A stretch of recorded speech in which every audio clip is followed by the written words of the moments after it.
2024 లేదా 25లో డిగ్రీ లేదా బీటెక్ చదివారా? సాఫ్ట్‌వేర్ జాబ్ కోసం ఎదురు చూస్తున్నారా? అయితే కోడ్ జ్ఞాన్ 100 డేస్ కోర్సులో చేరండి. జాబ్ సాధించండి.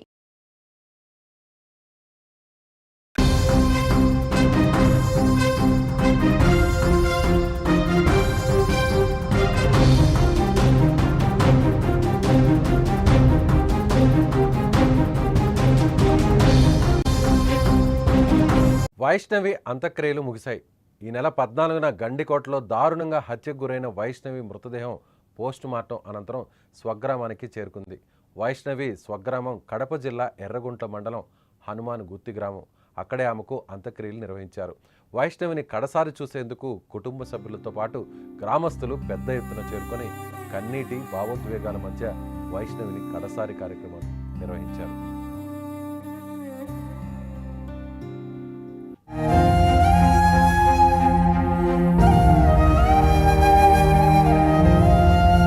మరోవైపు వైష్ణవి మృతదేహాన్ని చూసిన తల్లిదండ్రులు తల్లడిల్లిపోయారు. నిన్న మొన్నటి వరకు తమతో సంతోషంగా ఉన్న తమ కూతురు ఇక లేదు అనే చేదు నిజాన్ని తల్లిదండ్రులు జీర్ణించుకోలేకపోతున్నారు. అటు కుటుంబ సభ్యులు, గ్రామస్తులు కూడా వైష్ణవి భౌతికాయానికి నివాళులర్పించి భావోద్వేగానికి గురయ్యారు.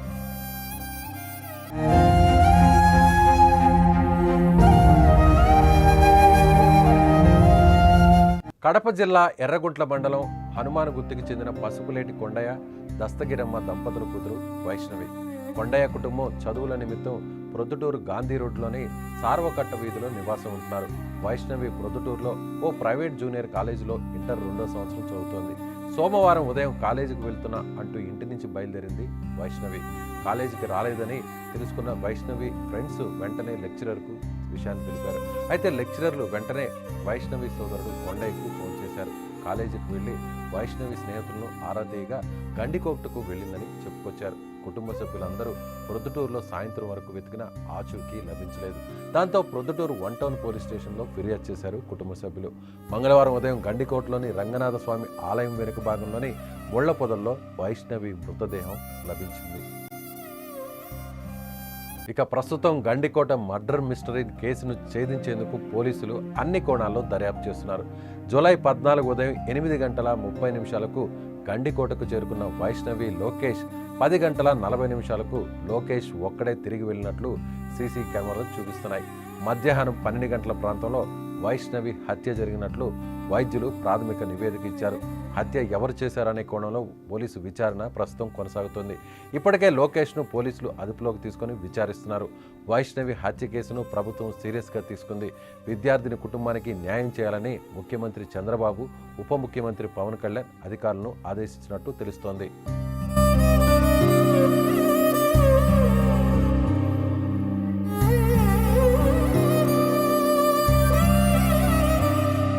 ప్రస్తుతం 2 తెలుగు రాష్ట్రాల్లో సంచలనమైనటువంటి హత్య కేసుగా మారింది వైష్ణవి హత్య కేసు. చదువుకుంటున్నటువంటి ఇంటర్ 2nd ఇయర్ చదువుతున్నటువంటి వైష్ణవి లోకేష్ అనేటువంటి వ్యక్తితో ప్రేమలో పడి అతని ద్వారా అంటే లోకేష్ సక్రమంగా చదువుకోకుండా జులాయిగా తిరుగుతూ తమ కూతురును వలలో వేసుకొని ఇబ్బంది పెడుతున్నారనేటువంటి ఉద్దేశంతోనే అక్కడ సొంత గ్రామం వదిలి ప్రొద్దుటూరుకి చేరుకుంది ఆ కుటుంబం. ఇలా గ్రామంలో ఉన్న లోకేష్ తమ అమ్మాయి వెంట తిరుగుతున్నాడు అనేటువంటి కారణంతో అలా దూరంగా తీసుకువెళ్తే మార్పు వస్తుందని లోకేష్ ఇక వెంట పడ్డని ఆ కుటుంబ సభ్యులు భావించారు. వైష్ణవి ద్వారా కూడా ప్రమాణం చేయించుకున్నారు. ఇక లోకేష్తో తిరగను అంటూ వైష్ణవి కూడా ఆ తల్లిదండ్రులు చెప్పింది. అందరూ కూడా సజావుగా సాగుతుంది, ఇద్దరు కూడా విడిపోయారని ఆ తల్లిదండ్రులు భావించారు. ఊరు వెళ్ళి ప్రొద్దుటూరులోనే ఒక ప్రైవేటు ఇంటర్మీడియట్ కాలేజీలో వైష్ణవిని చదివిస్తున్నారు.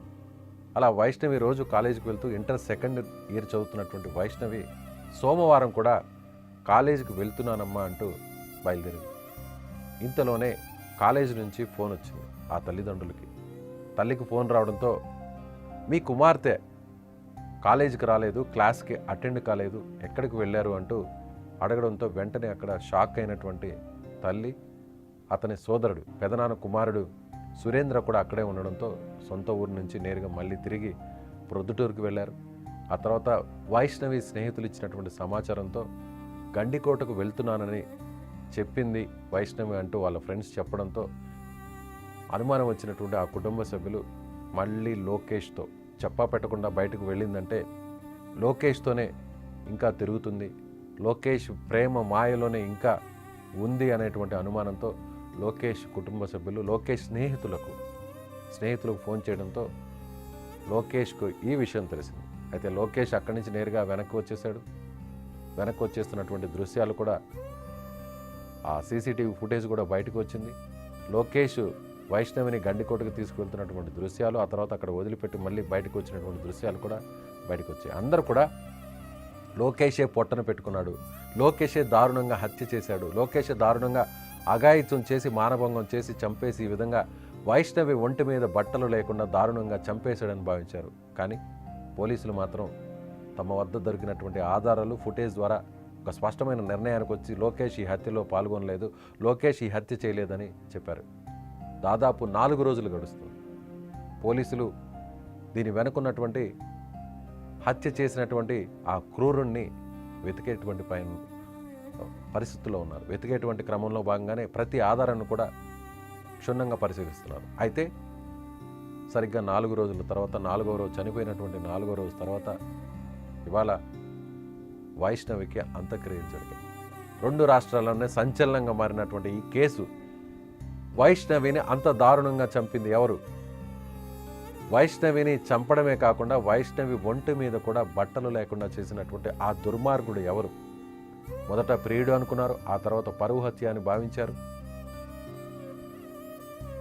ఆ తర్వాత పరువు హత్యకు కూడా గల కారణాలని ఆధారాలను కూడా లేకపోవడంతో 3వ వ్యక్తి ఎవరో ఉన్నారు, ఎవరో ఈ హత్యని చేశారు అని పోలీసులు ఇప్పుడు చాలా సీరియస్గా ప్రిస్టేజ్గా తీసుకున్నారు. ఈ కేసుని సవాలుగా మారింది పోలీస్ డిపార్ట్మెంట్కి. అటు సంచలనంగా మారడంతో అటు సోషల్ మీడియాలో గత 4 రోజుల నుంచి వరుస కథనాలు, వైష్ణవిని చంపిన వ్యక్తి ఎవరు?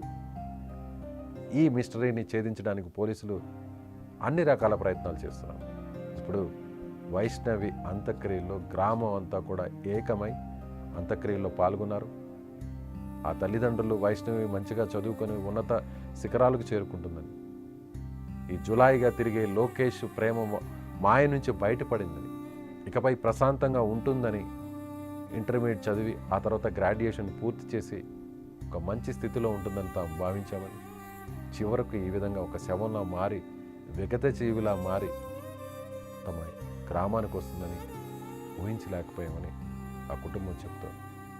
మరోవైపు ఇదే గ్రామాన్ని విడిచి వైష్ణవికి ఒక మంచి భవిష్యత్తు ఉండాలని ఊరిని విడిచి సైతం సమీపంలో ఉన్న పట్టణం ప్రొద్దుటూరుకు వెళ్ళి అక్కడ చదివించారు.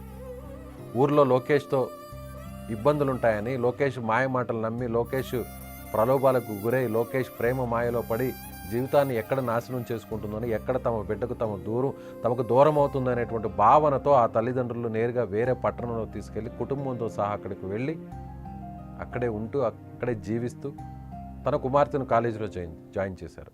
కానీ కాలేజీకని వెళ్ళిన వైష్ణవి ఇప్పుడు వేరొక దుర్మార్గుల చేతిలో హత్యకు గురి. దుర్మార్గులు అనాలో ఎంతమంది హత్య చేశారో, ఒకరా ఇద్దరా తెలియనటువంటి పరిస్థితి. అది ఎవరు చేశారని తెలియని పరిస్థితి.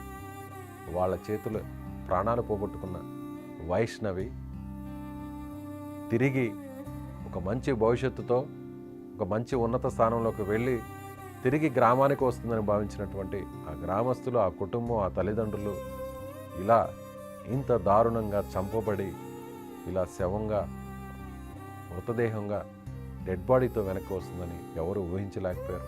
మొత్తం గ్రామం అంతా కూడా వైష్ణవి అంత్యక్రియల్లో పాల్గొన్నారు. ఆ తండ్రి, ఆ తల్లి వైష్ణవి మృతదేహాన్ని చూడలేక బోరిన విలపిస్తున్నటువంటి పరిస్థితి. కుటుంబం అంతా కూడా, గ్రామం అంతా కూడా ఏకమై అంత్యక్రియలకు వచ్చినటువంటి దృశ్యాలు మనకు కనిపిస్తున్నాయి. ఇప్పటికీ కూడా వైష్ణవి హత్య కేసులో వేడని మిస్టరీ. గండికోటలో వైష్ణవిని హత్య చేసింది ఎవరు? అంత దారుణంగా చంపింది ఎవరు? ఒంటి మీద బట్టలు లేకుండా చంపింది ఎవరు? పోలీసులకు చాలా సవాలుగా మారింది కేసు. మొత్తం యావత్తు తెలుగు రాష్ట్రాల్లోనే సంచలనంగా మారింది. చూద్దాం.